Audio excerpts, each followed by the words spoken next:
just so it figures it. Okay, the other thing, most astrology books will say, when's the beginning of the zodiac? And everybody's going to say Aries, of course. Like it begins in springtime. But really, the beginning of the zodiac is the beginning of the year, and it comes out of the greatest darkness. December 22nd is really the beginning of the year, because from then the daylight comes increases. By the time it gets to March, it's halfway there. Daylight's it's daylight and nighttime are equal, and daylight's getting bigger. So the beginning of the zodiac is technically Capricorn. The idea is in Western, and it's a good point to talk about, because in Western astrology, Aries, you hear, is impulsive, it's courageous, just take the leap, do something, make something happen, go to something started, just start it, and just run at it. At any beginning, you just start like that. But really, when you just have a baby, when you're starting something, it's not done by impulse. It's cautious. It's a lot of work. You have to take care of it. You have to set up disciplines. You have to sort of take structure to have it. So the first couple of years of having a baby, it's hard work. It's not impulse. So like the hard work is the starting point. The difficulty at a beginning point. That's the Capricorn thing, is taking care of these problems at the seed moment so they don't get out of hand. But the idea of advising people to be impulsive at the beginning of something is often wrong advice. You usually, and a lot of astrology books do this, so it's in Aries, just be impulsive, and sometimes you have to counter it and say, well, wait a second, better to be a little bit more cautious and wait for your moment to be impulsive. So these different attitudes go around through the zodiac, and some will listen, Capricorns would listen to it more, Aries would listen to it less, Gemini's even less. So it's how you apply it, how you're looking at it, that you're making the associations, you're weaving your consciousness into the astrology to see how this works. Then you're applying it to the people you know, and it's confirming it, affirming it, or diminishing it, and you start seeing the connections of who's living up to it, who's not, and you start developing the texture of living astrologically. And as you're doing what we're doing, what was it said in the ancients used to think, if we lift up our energy to the level of the gods and we align with the gods will take care of us. We'll live a more divine life. That's basic astrology. Yeah, if you live up to your chart, you follow these teachings, you end up living better and you accomplish more. That's true. So we're seeing the standard against which people deviate or don't deviate, for being together, for doing their own thing. So America with Trump doing its own independent Gemini thing, but they're moving out of touch with all the teams in all the countries around the world. And there's going to be years and a lot of work to take before they can reestablish their consensus of being aligned and being part of the team.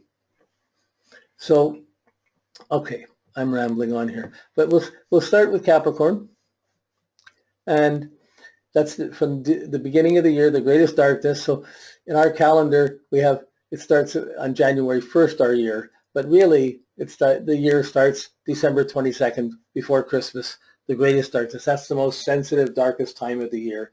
It's the meditation point, it's the deep point, and from there, you're most receptive and most responsible, most still, most coldest time, and it begins to move forward. The sun begins to come further north on the horizon. When it rises, there starts to be more daylight, and that whole process of, by the time you're right in the beginning of winter, already the seeds of daylight increasing are coming. Even though we have the cold days, the cold times, the days are slowly getting a little bit brighter, and you can see that the warmth is coming.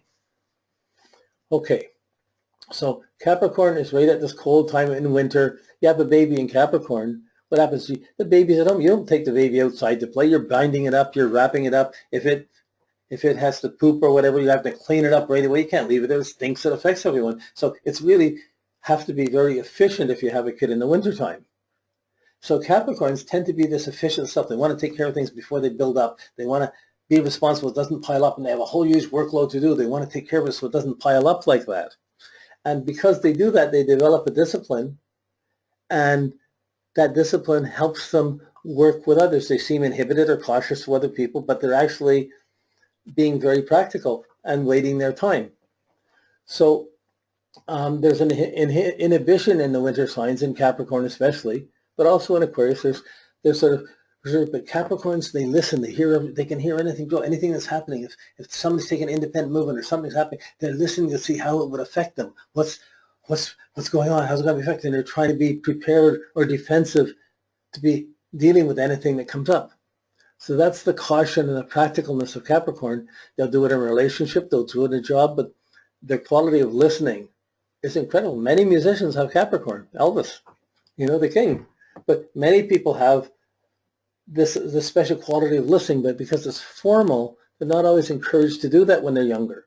They more likely think, I better take a practical job, I better do this, but their ability to listen is very high. And a lot of people playing keyboards or are being into listening and music have this Capricorn quality accentuated. We're going to go through these signs again and again. I just want to follow it on the more or less on the freedom, trying to be free. So Capricorns, they take on responsibility, but really one day I'll take on this crazy job, but it'll lead me to a better position. I'll be seniority, I'll get in a better position, and I'll get my freedom 55. So they get the long-term plans where they can see how they will be better off than other people. That's the ambition of Capricorn. The inhibition is the seed that forces the ambition. In Aquarius, the daylights increased a little bit more. It's still wintertime, but there's a little bit more light, and you pass like this Aquarians, they don't want to just be stuck in the severe rigidity of winter. They're getting bored.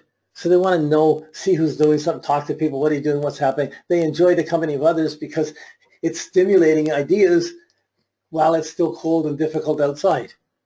So it's the air sign, it's a rational sign, we'll come to it, but the nighttime is greater. Talking to friends, being listened to, having something interesting to say, wanting to be heard. Both Capricorns and Aquarians want to be respected for their ideas. But the Capricorn listens more and the Aquarian talks a little bit more. And because the Aquarian has a little bit more daylight increasing. So listening is, I heard you, that's one sense of daylight increasing, but I heard you and I know, here's what you need to know. Adding to it, that's the Aquarian. Still part of the team, but it's trying to have the things to say to get respect. And by the time you get to Pisces, it's the end of the winter. It's the nighttime, the cautious time, the most cautious time. You can almost feel it's getting brighter. The days are getting brighter, but it's still winter. It's still damp. It's still cold. There's still another month. You're going through winter, and it's easy to get depressed, but the challenge is to believe in it, to be ready. There's an anticipation that spring's coming. I got to get ready. We got to get these things taken care of. I don't want to be doing all these heavy work. I want to get more free. I want to be out seeing more people. I want to see who's doing what. It's so nice when things start melting. We start seeing people. We're not so locked in anymore. So Pisces is the first sign that doesn't have the locked-in sense that Aquarius and Capricorn have. And it wants to try different adventures. Let's try this. Let's try that. Anything's better than just the old boring rules and the restrictions. So Pisces has this exploratory nature. Let's go do something. They don't like to do it alone. They'll bring someone along with them. They want to be part of a team, but they really want to be doing something different and something adventurous or something interesting. So they're strong. These are all strong social characters that are striving to be more independent, but are always pulled into other people's lives, and interactions are stronger than their independence, but they're moving towards it. Pisces more so. That's why Pisces knows so many people and knows that it's a different way with every person they know.